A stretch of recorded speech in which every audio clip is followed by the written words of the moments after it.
दोस्तों, बोल राका बोल चैनल में स्वागत है आपका। मैं आपका दोस्त, आपका होस्ट राका। आज दो न्यूज़ रिपोर्ट्स लेके आया हूँ और ये न्यूज़ रिपोर्ट्स जो बनाई गई हैं ये उन लोगों के लिए है जो ये कहते हैं कि पिछले 9 साल में क्या काम हुआ। ये कोई बीजेपी का पोर्टल नहीं है, ये एक न्यूज़ रिपोर्टिंग है इंडिपेंडेंटली। और बोल राका बोल जैसा कि चैनल आप लोगों के लिए है, ये जनता की आवाज़ और जनता की ही बात कहने के लिए है। मैं देख रहा हूँ कि कुछ दिनों से कुछ नॉन इश्यूज़ पे विपक्षी दल जो हैं वो अड़ जाते हैं धरना प्रदर्शन को और सुप्रीम कोर्ट पहुँच जाना। जैसा कि मैंने अपनी पिछली वीडियो में कहा था कि संसद भवन के उद्घाटन को लेकर के जो बवाल मचाया जा रहा है और उसके लिए जिस तरह से सुप्रीम कोर्ट गए हैं, और मेरा ये मानना था कि सुप्रीम कोर्ट इसको खारिज करेगा और अंततः यही हुआ भी। सुप्रीम कोर्ट ने पूरी तरह से इसको खारिज कर दिया और यह विपक्षी दल के लिए एक बहुत ही जगाने वाला न्यूज़ है। उनको जागना चाहिए, उनको समझना चाहिए कि अगर मोदी सरकार को घेरना चाहते हैं तो उनके कार्यों पे घेरिए। इस तरह के जो विवाद पैदा करके आप अराजकता फैला करके सोचते हैं कि देश आपके साथ आ जाएगा। आज ये देश जागरूक देश है, सोशल मीडिया का ज़माना है, एक दूसरे की बात और समझ एक दूसरे तक पहुंचती है और बहुत फास्ट पहुंचती है। इसलिए इस तरह के प्रोपेगेंडास जो आज से 30 साल पहले 25 साल पहले चला करते थे वो अब नहीं चल सकते। अब किसी भी मूवमेंट को खड़ा करने के लिए सोशल मीडिया एक माध्यम होता है और सोशल मीडिया में अगर डिसइंफॉर्मेशन अवेलेबल है तो राइट इन्फॉर्मेशन भी अवेलेबल है, और जो जागरूक लोग हैं वो राइट इन्फॉर्मेशंस को गैदर करते हैं और अपने लोगों में स्प्रेड करते हैं। मैं जो आज आप लोगों के लिए कोमल सिंह द्वारा तैयार की गई रिपोर्ट आप लोगों के लिए लेके आया हूँ, वो मेनली जो है आपको बताएंगी कि क्या है रिपोर्ट विकास हुआ है। मैं किसी भी अपने नागरिक से, अपने दोस्तों से कहना चाहता हूँ, अगर विकास देखना चाहते हैं तो आप इंडियन रेलवे में ट्रैवल कीजिए और 10 साल पहले का इंडियन रेलवे और आज के इंडियन रेलवे को कंपेयर कीजिए। वंदे भारत या इस तरह की जो ट्रेनें आई हैं, इन ट्रेनों में जो सुविधाएं हैं, इन ट्रेनों की जो समय है, समय पे पहुंचने का जो रिकॉर्ड्स है, जो गति है, यह आपको एहसास दिलाता है कि आप प्रगति पथ पर हैं। आप किसी भी बड़े स्टेशन पे पहुंच जाइए, वहाँ की सफाई, वहाँ की व्यवस्था देख करके आप कहेंगे कि हाँ, रेलवे सही ट्रैक पर है। वैसे ही जो दूसरा माध्यम है आम जनता का, रोड, आप आज पूरे भारत में क्रिस क्रॉस करके कहीं पे भी चले जाइए और एक से एक एक्सप्रेस वेज और NH। मैं ये नहीं कह रहा हूँ कि सारे ही हो गए हैं, बहुत कार्य होना बाकी है, लेकिन जिस रफ्तार से, जिस गति से और जिस टेक्नोलॉजी को यूज़ करके अच्छे से अच्छे तरीके से किया जा रहा है, मॉनिटर करके किया जा रहा है, बिना भ्रष्टाचार के किया जा रहा है, वह देखने लायक है।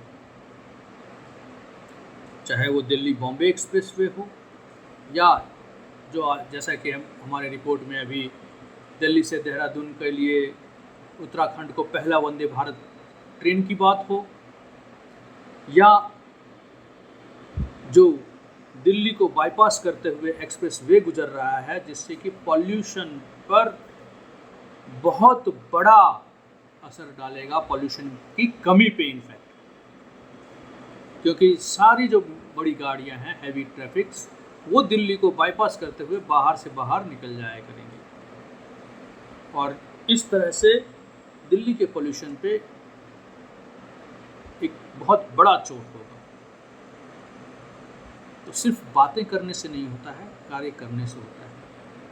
आप विकास देखना चाहते हैं तो इस रिपोर्ट को देखिए, समझना चाहते हैं इस रिपोर्ट को देखिए।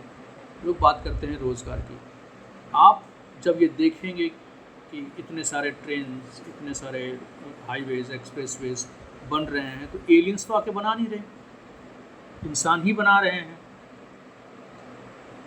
तो जब आप पॉजिटिव चीज़ों को देखिए तो मेरा देश अब बढ़ रहा है, आगे बढ़ रहा है। मुझे आज भी याद है, और मैं अपने कई दोस्तों से और कई जगह बात होती है, जब मैं 2007 में अमेरिका गया था और वहाँ पे जब ट्रैवल किया था तो बाई रोड मेरे को इंडियानापोलिस में कहीं जाना था।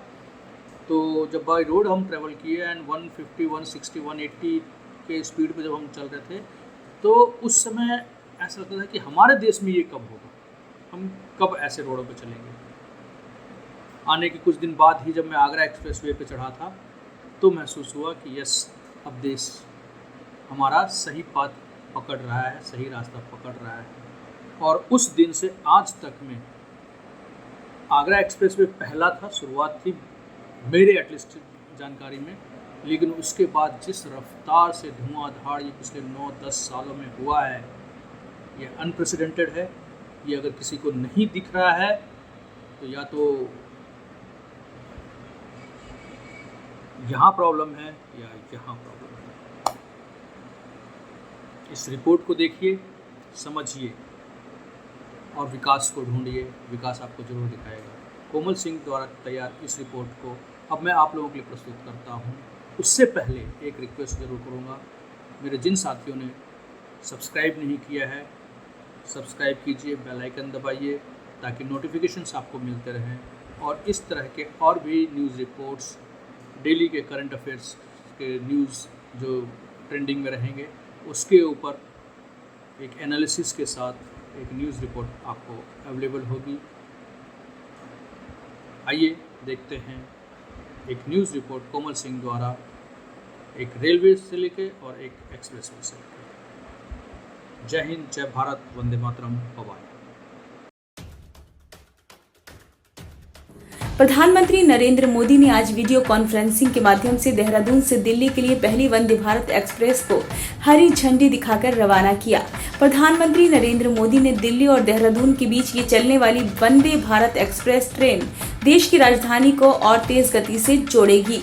इस ट्रेन से दिल्ली और देहरादून के बीच रेल सफर में अब समय काफी कम हो जाएगा। ट्रेन में जो सुविधाएं हैं वो इस सफर को आनंददायक बनाने वाली हैं। अपने संबोधन में पीएम मोदी ने कहा कि पर्वतमाला योजना उत्तराखंड का भविष्य बदलने जा रही है।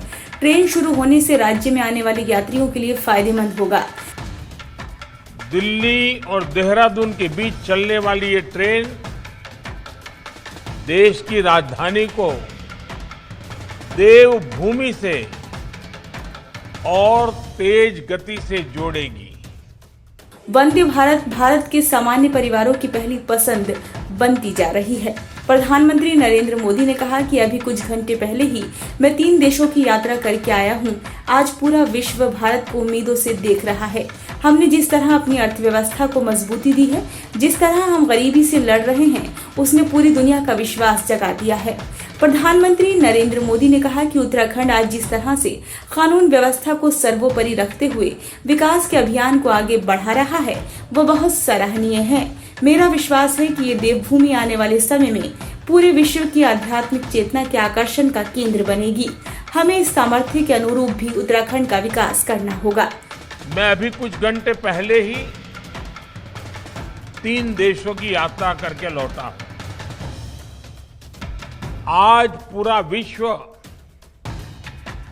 भारत को बहुत उम्मीदों से देख रहा है।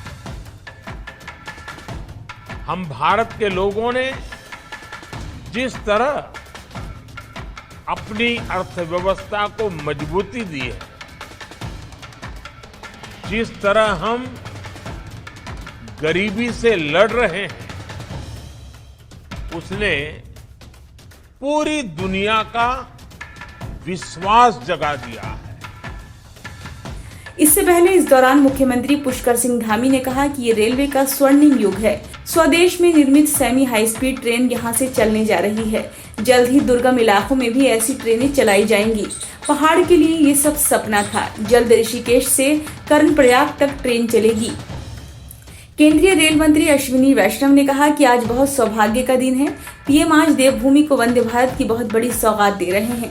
आज से 10 साल जब रेलवे की विकास की बात आती थी तो केंद्र सरकार की तरफ से 187 करोड़ रुपए मिलते थे और 2014 में मोदी जी जब आए तो उन्होंने तुरंत उत्तराखंड के लिए फंड की व्यवस्था की। उत्तराखंड में रेलवे के लिए 2000 से 4000 करोड़ रुपए तक की व्यवस्था की और इस बार उन्होंने 5000 करोड़ रुपए की व्यवस्था की। वहीं उद्घाटन के बाद रेल मंत्री ट्रेन से हरिद्वार तक जाएंगे। वहीं उद्घाटन समारोह से पहले केंद्रीय रेल मंत्री अश्विनी वैष्णव और मुख्यमंत्री पुष्कर सिंह धामी ने वंदे भारत एक्सप्रेस ट्रेन में सवार होकर छात्रों से बातचीत भी की। उधर ट्रेन को देखने और सेल्फी लेने के लिए भी बड़ी संख्या में लोग रेलवे स्टेशन पहुंचे। ये ट्रेन बुधवार को छोड़कर सप्ताह में 6 दिन सुबह 7 बजे चलेगी। देहरादून और दिल्ली के बीच ट्रेन के केवल 5 स्टॉपेज होंगे। इनमें हरिद्वार, रुड़की, सहारनपुर, मुजफ्फरनगर और मेरठ शामिल हैं। ट्रेन की अधिकतम रफ्तार 110 किलोमीटर प्रति घंटा होगी। वहीं औसत रफ्तार 63.41 तय की गई है। वंदे भारत देहरादून से चलने वाली सबसे तेज ट्रेन शताब्दी एक्सप्रेस से 1 घंटे कम समय में दिल्ली पहुंच जाएगी।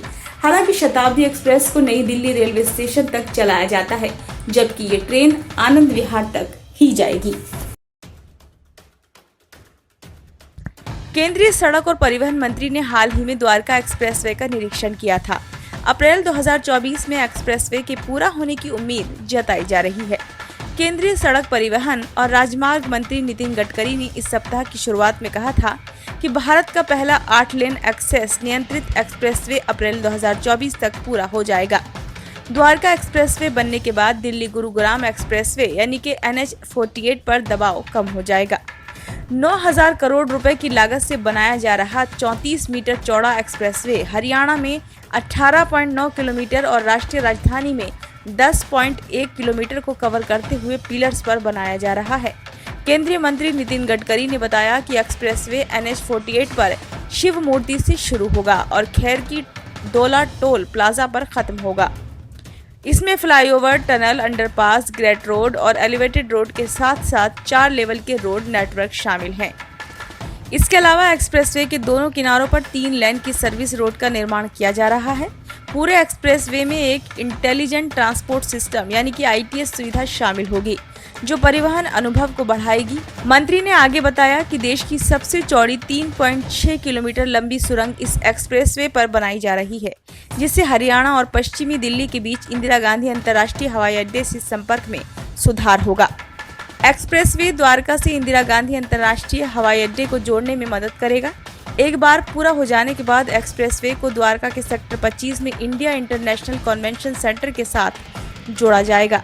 ये हरसरू के पास पटौदी रोड यानी कि SH-26 और बसई के पास फरूखनगर यानी SH-15A को काटेगा और भरथल में गुरुग्राम सेक्टर 88B और UER सेकंड के पास दिल्ली रेवाड़ी रेल लाइन को भी पार करेगा। एक्सप्रेसवे में पूरी तरह से स्वचालित टोलिंग प्रणाली होगी, जिसमें वाहनों को GPS से जोड़ा जाएगा और दूरी की गणना के बाद टोल टैक्स सीधे बैंक खाते से काट लिया जाएगा। गडकरी ने यह भी बताया कि एक्सप्रेसवे के निर्माण में 2 लाख मीट्रिक टन स्टील का इस्तेमाल किया जा रहा है, जो एफिल टावर में इस्तेमाल होने वाले स्टील से 30 गुना ज्यादा है। एक्सप्रेसवे के निर्माण में 20 लाख क्यूबिक मीटर कंक्रीट का इस्तेमाल किया जा रहा है, जो बुर्ज खलीफा में इस्तेमाल किए गए कंक्रीट से 6 गुना ज्यादा है। देश में पहली बार इस एक्सप्रेसवे पर 12,000 पेड़ लगाए गए हैं।